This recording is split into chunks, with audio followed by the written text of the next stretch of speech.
देखिए, केंद्र सरकार का जो बजट है वो देश के अलग अलग हिस्सों से लोग जो टैक्स देते हैं उससे केंद्र सरकार के पूरी बजट की किटी बनती है। इस टैक्स की कंट्रीब्यूशन में दिल्ली के लोगों का बहुत बड़ा हिस्सा है।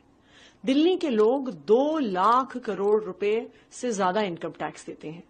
25,000 करोड़ रुपए से ज्यादा सेंट्रल जीएसटी में पैसा देते हैं। तो जब दिल्ली वाले 2.5 लाख करोड़ का टैक्स देते हैं तो दिल्ली वालों का भी हक बनता है कि उसमें से कुछ हिस्सा हमें वापस मिले। बाकी सब राज्यों को केंद्र सरकार अपने टैक्सेस का एक हिस्सा देती है, लेकिन दिल्ली जो 2 लाख करोड़ रुपए इनकम टैक्स देता है, हमें 1 रुपया भी अपने टैक्सेस में से वापस नहीं मिलता है। बॉम्बे भी एक बड़ा कंट्रीब्यूटर है। बॉम्बे 5 लाख करोड़ इनकम टैक्स देती है।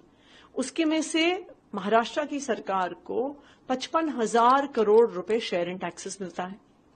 बैंगलोर भी देती है टैक्स, वो 2 लाख करोड़ का टैक्स देती है, इनकम टैक्स बैंगलोर के लोग। उनकी कर्नाटका सरकार को 33,000 करोड़ रुपीस बजट में से शेयर इन टैक्सेस के तौर पे मिलता है। तो जब दिल्ली वाले 2.5 लाख करोड़ रुपए कंट्रीब्यूशन कर रहे हैं तो हमें भी अपना हक मिलना चाहिए। हम ये नहीं कह रहे हैं कि हमें पूरा 2 लाख करोड़ दे दिया जाए, क्योंकि हमें भी पता है कि देश के बहुत सारे और हिस्से हैं जिनको डेवलपमेंट की जरूरत है।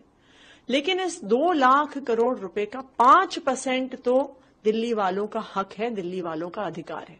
इसलिए दिल्ली सरकार की दिल्ली के लोगों की तरफ से डिमांड है कि इस बार दिल्ली में इंफ्रास्ट्रक्चर एक्सपेंसेस के लिए, दिल्ली में अच्छा पावर इंफ्रास्ट्रक्चर है उसे और बेहतर बनाने के लिए, अच्छा रोड इंफ्रास्ट्रक्चर है उसे और बेटर बनाने के लिए, अच्छा ट्रांसपोर्ट इंफ्रास्ट्रक्चर है उसे और बेहतर बनाने के लिए इस बार सेंट्रल बजट से दिल्ली को 10,000 करोड़ रुपए दिए जाए।